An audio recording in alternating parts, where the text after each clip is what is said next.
Welcome to the STARS program, seniors taking active roles in society. And now, here's your host, ANITA FINLEY.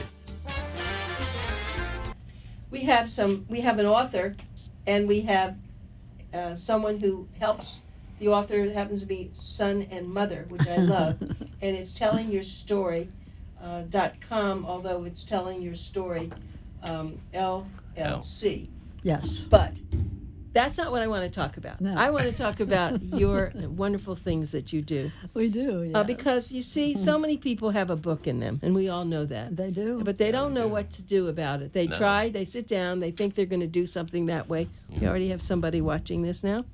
But that's good. You're a real pro at this, and let me have the first book again that you did that we featured. We actually featured it on as a book of the month. That's right. And it was Think You Can't Write, Think Again, a foolproof guide to getting your story written at last. Yes. By Marjory Lyons, PhD, and Beverly Holden Johns, who also worked with her. But now it's another book out here. That's right. Now it's called Think You Can't Write, Think Again, a foolproof guide to publishing and marketing your book. Yes. And I was just saying to Marjory that so many people have a book in them, but they don't know what to do about it. And so if they get in touch with Tim or with you, what will happen?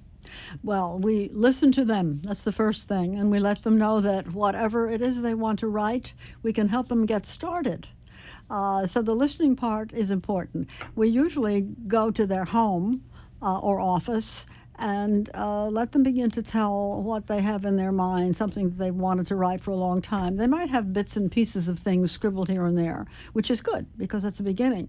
As you know, yourself, an author and a writer, you have to put words down to get started. But it isn't necessarily such a cumbersome thing as putting together a book. You just put your words together, and especially your feelings. Tim's very good at that. He goes with me to interview the clients. I'm more of a structure guy, so that's what I bring to the table. People need to have a certain amount of structure, discipline when they write a book, collecting their thoughts, organizing them in some fashion that makes sense. It can be chronological or it could be not. So that's one thing that I do in our gathering of information with our clients. Well, Tim and Marjorie, the interesting thing about this whole aspect of books, some people have very important stories. Yeah. Some people, it's more of a memoir. Yeah. And how do you separate those two? Or maybe you don't have to. Well, you don't, because people will say to me, well, who are the famous people whose books you've done? Well, there are a couple who are pretty well known. But the important thing is that a person wants to tell the story of important things in his or her life. Those important things don't have to be earth-shaking. I think I've said this to you before. Perhaps your audience hasn't heard it. I was working with a woman who was going to turn 100 years old. I love it. Mm-hmm. And she lived through 2 world wars, through all kinds of changes in her life, all kinds of different things that happened as her children grew and so forth. And I thought that she would say something about that. I asked her, what are you most proud of in your lifetime, Florence? And she said, oh, Marge, I'm most proud of teaching little children to read. I was a first-grade teacher, and I love teaching little children to read. So that's a wonderful thing. Maybe she made $1 million. She didn't. But so what? She wanted to do the thing that she loved doing. So that's what we go for. We look for someone who has something good or bad. Sometimes there's a terrible thing that's happened, an illness in the family. Or people who've been in the Holocaust. Holocaust, of course. Some of those things are just jigging at you, and you have to tell them. But we're gentle about that, you know. It's important to be able to say what you want to say. And I really work to have the words to be reflective of the actual way that people speak. Sometimes when I do all the writing, I have to use their words in their vocabulary. Most of the time, they do some of the writing themselves. I have 2 book clients now who are doing some of the writing, and Tim and I have to put it together in that structured form that he was talking about. Yeah, so I want people to know, if you're watching, I see people. One thing, the way you're going to get in touch with these lovely people who really are so sincere, and they've done a lot of books for people, go on their website, which is tellingyourstory.com. tellingyourstory.com. There's some hyphens in there. Telling-your You're right. story.com. I missed that one. You're absolutely and you right. have to put the hyphens I in to know get you us. do. Too bad. Telling-your-story.com. Right. But that's what you have to do. Is there a phone number you would like people to call? 954-249-1333. Okay. That's good. We'll That's me. repeat that later. You have some exciting things coming up, Marjorie. I don't want to run out of time before you tell people. Well, everything is wonderful in my life. I'm happy doing what I'm doing, as you said when we came in. You know, I'm thrilled that I got my second book together. Now I'm going to work on my third. I just decided that this morning.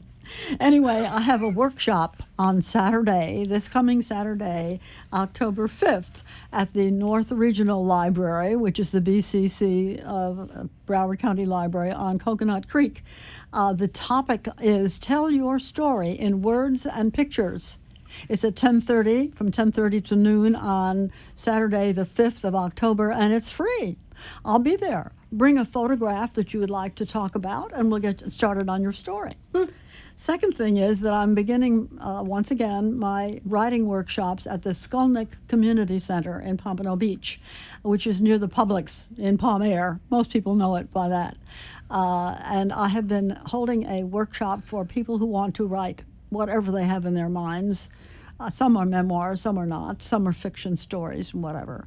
At the Skolnick Community Center on Friday, October 4th, from 10 to 12.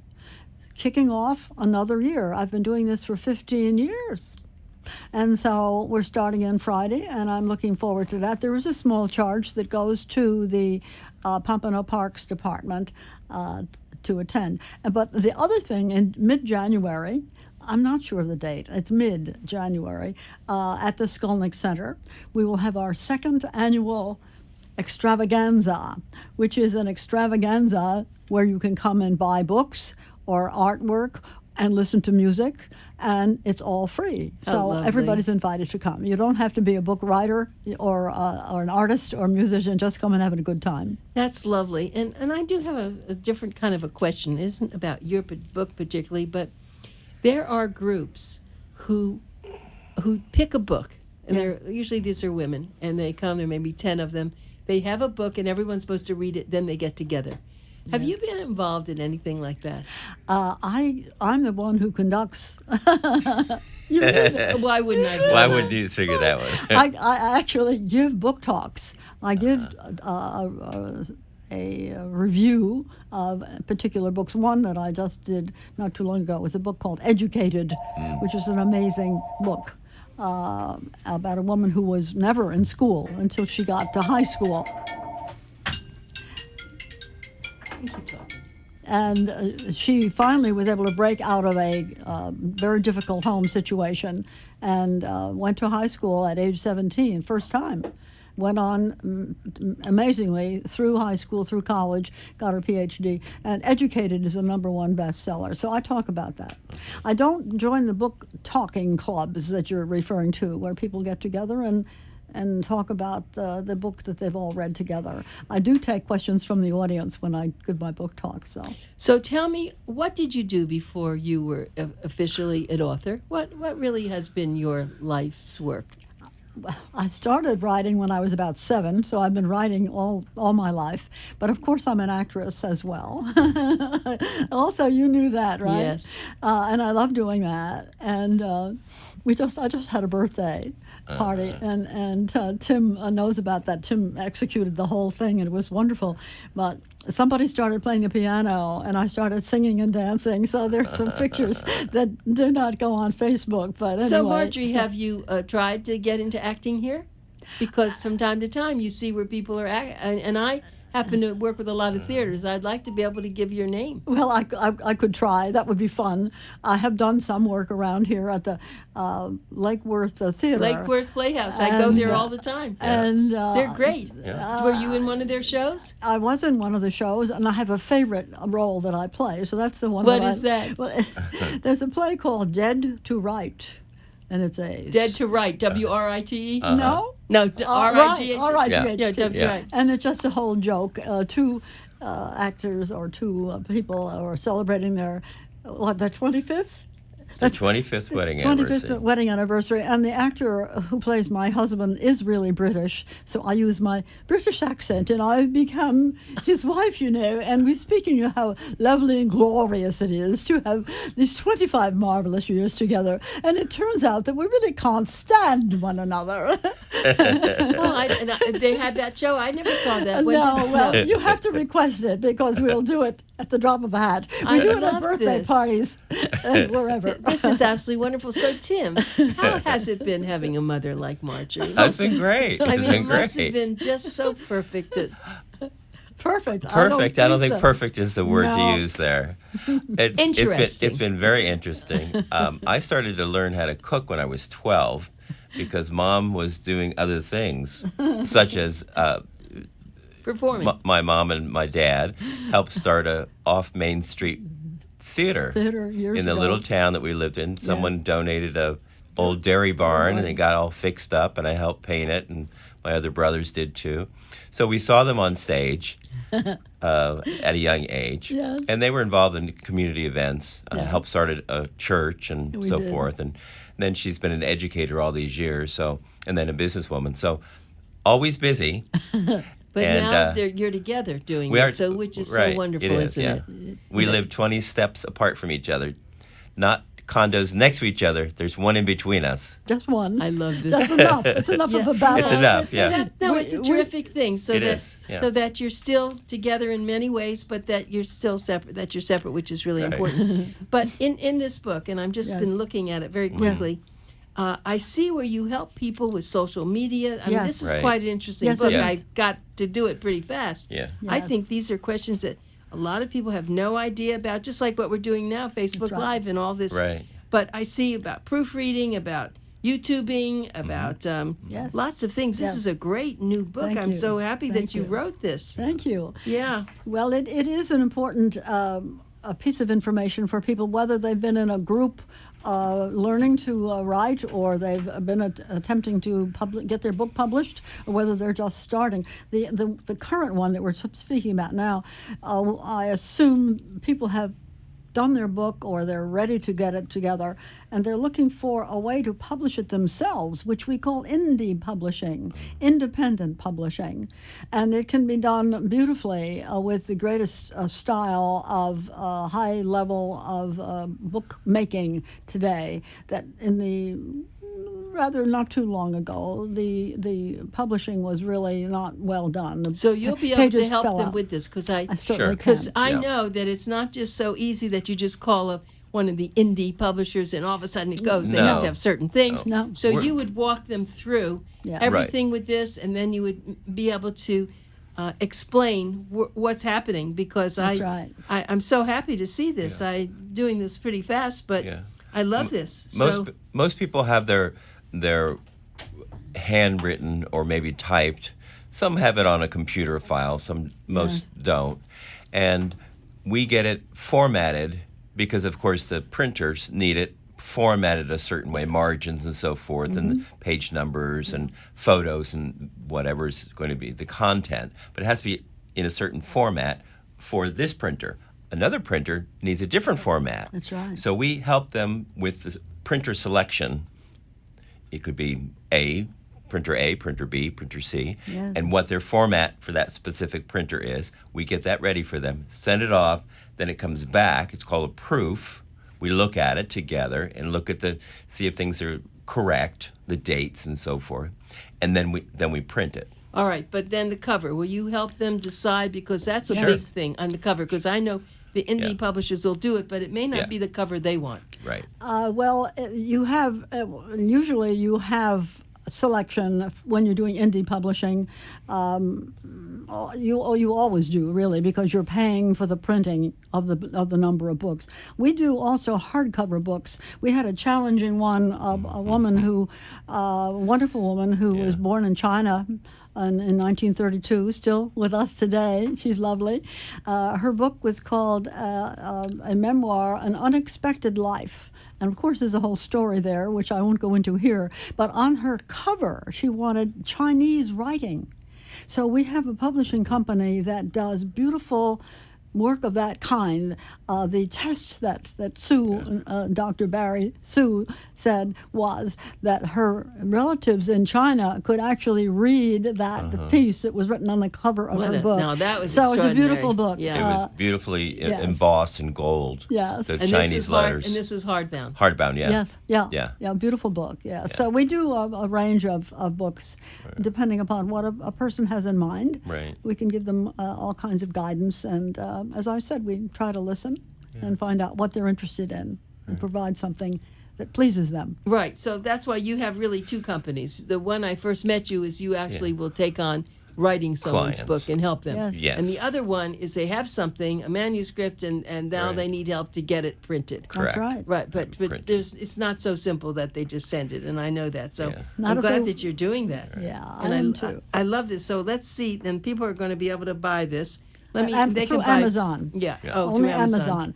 I indicated that on the inside cover there, Right. Anita. But tellingyourstory.com, if they go there, they'll be able to find both books Yes. also. Yes, Right. they Which will will. be very important. They could actually buy it directly from you if they want, probably They could too. do that too. So telling-your-story.com or go to Amazon That's and right. it's by it would look you'll look under Marjory Diane Lyons Yes. and Beverly Holden Johns, but Johns. yeah, it's anything to do with writing, and I think there'll be a lot of people there. I think what I love, what you're going to love about this, is the picture on the front. Yes, This well, is an old. It looks like a Smith Corona. That's Is that right. what it was? It is. I remember that when I started right. typing. I was a legal secretary, and I Oh, so remember. you've seen that Yeah. before? Well, I have a graphic artist who designed those, Patty Meyer. This isn't real. They didn't take a picture of this. Yes, Yeah. she Oh, yes, designed But the she cover. designed She the designed cover. the cover for right. me. The two of them are look-alike, as you know. They are. No, they- well, not exactly. They're different. different colors. Different colors. But also, there's a Different bigger space. typewriters, Yeah, right. different The typewriters. the newest one Has color. Has color, and Yeah. it has a Is key it for- real? It is one? Yes. You've really Yeah. seen this? Yeah, Real. yeah. So when I do my next book, Anita, I've got to figure out what kind of a typewriter. Maybe when Well, you if fill- it's on something else, though, you IBM know. Selectric. I like that one. That was a Oh, workhorse. do you remember that with the I little do. thing in the middle? Well, if it's, You're on, right, if that's it's full. on relationships, maybe I'll put a bunch of people on there instead of just a That's typewriter. right. That's Maybe better than a each machine. holding a typewriter. No, I'm kidding. But you're right. In fact, the word typewriter is we don't call them typewriters. No, Yeah. nobody knows No. what that is. What, but we just call them a computer because that's really where they're that's typing. where Yeah. that's where it goes. Or your phone. Everything is on the phone these Oh, days. isn't you know. that Right. true? This is very strange. People can't leave their phones at home. They Which have is- like it glued to their arm. Which is another reason why I'm interested in writing about relationships.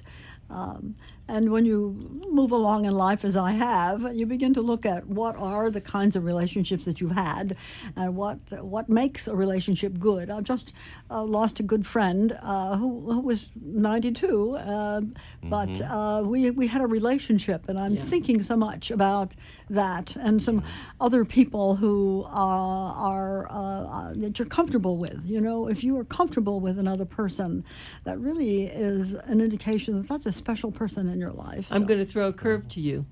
Relationships with their pets. Yeah. well, I just I'm trying- lost my wonderful I know, pet on I Wednesday, know. and I still see. He always came to the. Yeah. He came I met with him. me. I know We that met he him. came always, and he just stopped eating, and finally he was Time to losing weight, go. and we, Yeah. the vet said, well, that's an important thing. Relationship That with is. your pets. Oh my gosh! In fact, some people have a bigger relationship with their pet than with a human. well, that's Many easy. do. It's easier. Yeah.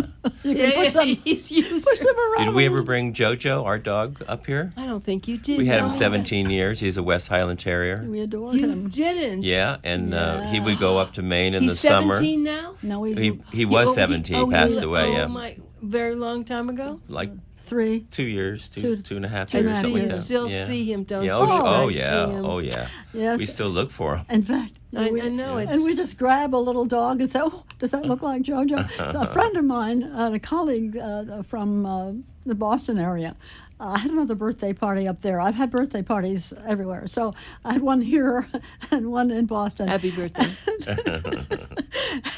And she had a dog that looked just like JoJo. And his name is Henri. You haven't met him yet. No. But my other son up there, Peter Jefferson, and I saw her walking with this little my dog, and I jumped goodness. out of my chair and grabbed that dog. goodness. Yeah. Oh, I know it. And it was good for a while, Anita, Yeah. to have one to look like Yeah. the same Yeah. doggy. So and maybe did people ask you, are you going to get another one? Oh, they Of all course, ask of course, that. yeah. I know they asked And me we, too. we toy with that. And we Yeah. say, oh, We're not let's- quite ready let's for get it. this or let's Yeah. get that. I I had a said if cat- someone if a dog Yeah. knocked on my door, Yeah. I'd take him in. Uh-oh. He would knock, not scratch. My dog would knock. He would knock. Okay. Hello, Anita, are you home? I'm waiting for you. I'm here for you. Wow, wow, wow. I had a cat for 18 years. Yes. And since she was a little kitten, she and her brother, and in San Diego. Yes. And we lived through many years there, and then we Yes. both went to New York City and lived. She came down here and lived for a little while. Then we went to Vermont and lived. And so she just had been with me through many different changes in my life.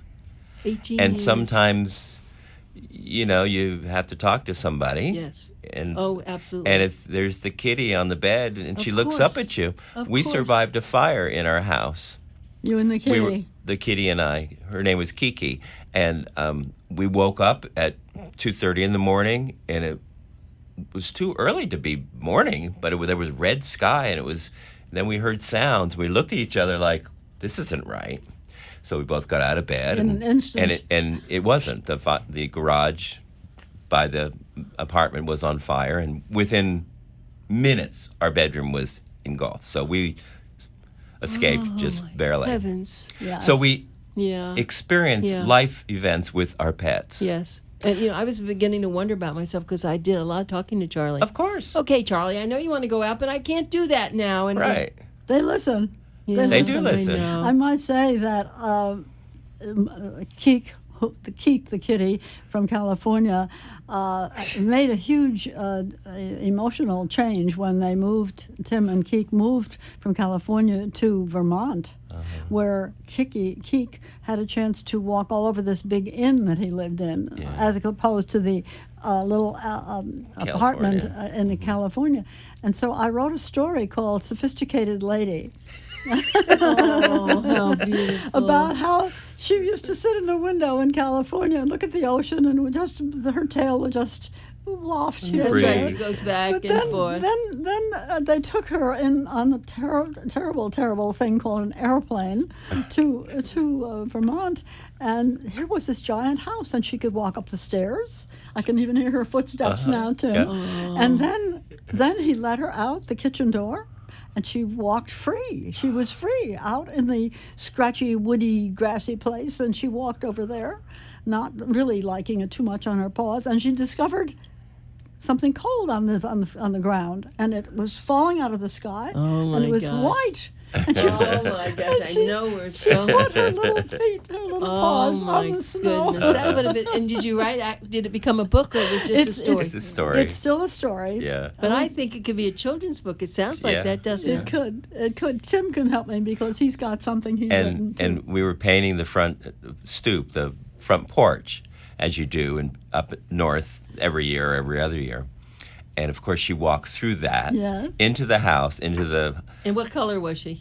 She was She black was and black. white, black and Look white, at it, yeah. but the paint was Red. gray. Oh, gray. Gray, and so the little paw marks on the foyer floor, I left them. I would say so. I Yeah. think that is very sweet. Yes.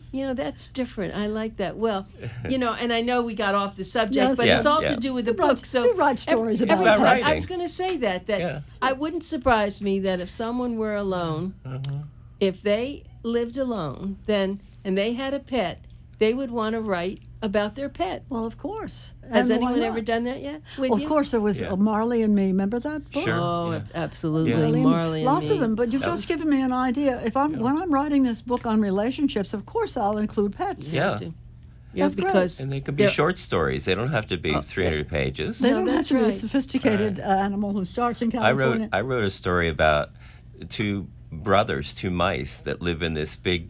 Two mice. Two mice, they're Oh, no, brothers. This is fabulous. Go ahead. Tell me about this. And it's because my brother and I were operating an inn in Vermont. We bought this big house and made it into an inn. Yes. And so it tells a story of the mice that lived in the hamlet, and some were river mice that lived down by the river, and some lived up in the farmland. And the two clans would come together once a year and in the big old stone house and get together and have a gathering.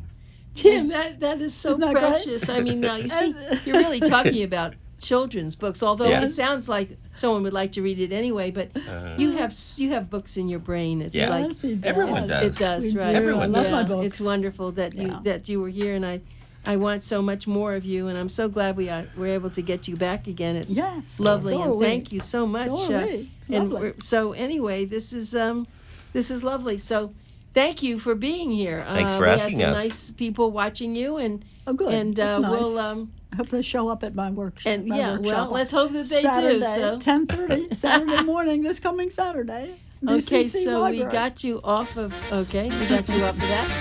Thank you.